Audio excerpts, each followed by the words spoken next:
Hey guys, today I want to take a few minutes to talk more about fat and what role fat plays within the diet. So it's hard to know what to believe. There's so much stuff in the media, on diet websites, all this stuff. Some people say, hey, high fat, some say low. I'm coming to you from a whole food plant-based perspective. That's what my training and background is in, and that's what I spend a lot of my time following the doctors within the field, the research papers, podcasts, videos, all kinds of stuff. So that's the perspective I'm coming to you from. So typically the standard American diet is about 40 to upwards of 50% coming from fat.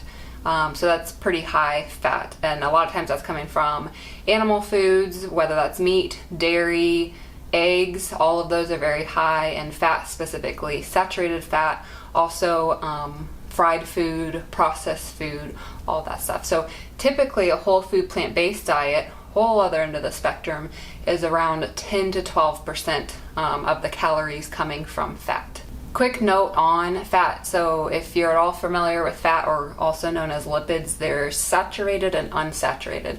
So saturated is typically coming from animal sources, as the opposite, unsaturated, is usually coming from plant sources. So like I said before, the 10 to 12% is typical for plant-based eating. That's a huge difference from the 40 to 50% for the standard American. And a lot of people would hear that and like, oh, okay, well, I guess I got to substitute the low-fat yogurt, the low-fat chips, I don't know if that's a thing, low-fat bread, whatever. When we go to the supermarket and we see low-fat on the package, that is not what I'm talking about at all. So a whole food plant-based diet is naturally low in fat because you're eating a lot of whole grains, fruits, vegetables, beans. All of those are naturally low in fat. Some foods within a plant-based diet that are high in fat would be nuts, avocados, coconut, all, seeds, things in that realm. A quick note as far as calories go, like carbs and protein are 4 calories per gram.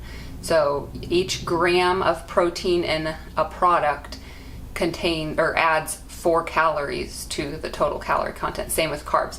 Fat, on the other hand, is 9 calories per gram. So it doesn't matter what it's coming from, whether it's cheese, eggs, something processed, 9 calories per gram, which is really high. That's almost twice as much as protein and carbs. Backing up just a little bit, if you're eating a whole food plant-based diet, rich in whole grains, fruits, vegetables, not eating the processed food, still having some fat from the avocados, nuts, all that stuff, and you're not seeing weight loss, oftentimes it's because your fats are too high. So they're healthy fats. Avocados are great for you, but they're still 9 calories per gram, just like eggs and cheese. The good thing about plant-based fats is you're not getting the saturated fats and the cholesterol. So all plants do not have cholesterol. Meat, dairy, eggs, all of that is just adding to cholesterol. Our body makes all the cholesterol that we need, so you don't need to obtain it from food. So that's another benefit of plant-based eating. So when you're eating the avocados, nuts, and seeds, if you're eating a lot of those in the plant-based diet and you're not losing weight, it could be because they're high in calories. So that just the same thing applies, just thinking of the 9 calories. If you're eating lots of cheese, meat, dairy, processed food, every gram of that fat is 9 calories. Quick example. So if you think of cheese is one food that is one of the highest in saturated fat. It's 70% saturated fat. So that's just almost straight eaten fat right there. Let's compare that to beans. Beans is somewhere around 4% fat. That's a drastic difference. So if I used to do this when I was vegetarian and still consumed dairy. I would eat cheese and nuts on the way to the gym. Now, in hindsight, I'm like, what was I doing? I was just drowning my arteries in fat. So like I said, nuts are high in fat, but different fat. Cheese comes in that saturated cholesterol package, which is no bueno. So if you're familiar with fats at all, you might have heard, or if you've just seen packaging and stuff, you might have heard of omega-3s and omega-6s before.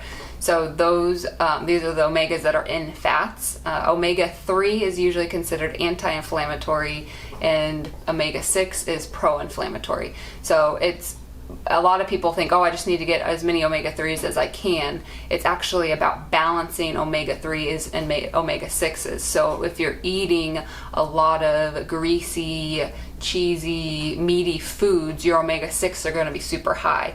So even if you're trying to eat a whole bunch of omega-3s, that ratio is going to be all off. So naturally, the whole food plant-based diet is about a 1-to-1 or maybe 1-to-3 ratio of omega-3s to 6s. Get this, the typical American diet, that ratio is 1-to-20. So 1 omega-3 to 20 omega-6s, and that's where there's issues in the bodies, because you, like I said, you want to have a more balanced ratio.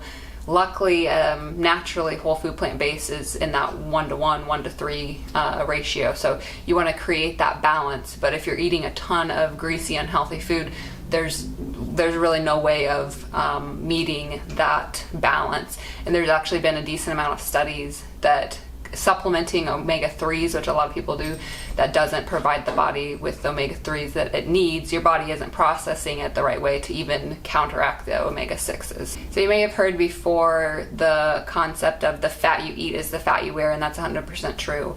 So if you're consuming a really high fat diet, you're probably going to be heavier in weight. You're going to be retaining that fat. Even like I said in the example earlier with the whole food plant-based, if you're eating a lot of fat, avocados, nuts, and you're eating a whole lot, that might be one reason you're not seeing weight loss, because no matter where, however many grams you have, that's 9 calories per gram, and calories are ultimately 3,500 calories is a pound. So if you're eating in excess, which is easy to do with a high fat diet as far as calories, you're going to be gaining weight. So I hope you guys get kind of like a general understanding of fats. I know the nutrition world can be very confusing. I know there's also things that I didn't touch on, so I'm going to provide some links below with more information regarding fats from some reputable sources and doctors that I really trust and follow their work. So I'm going to provide that below. If you have any additional questions, please let me know in the comments, and stay tuned for the next episode where I'll be talking about another health topic.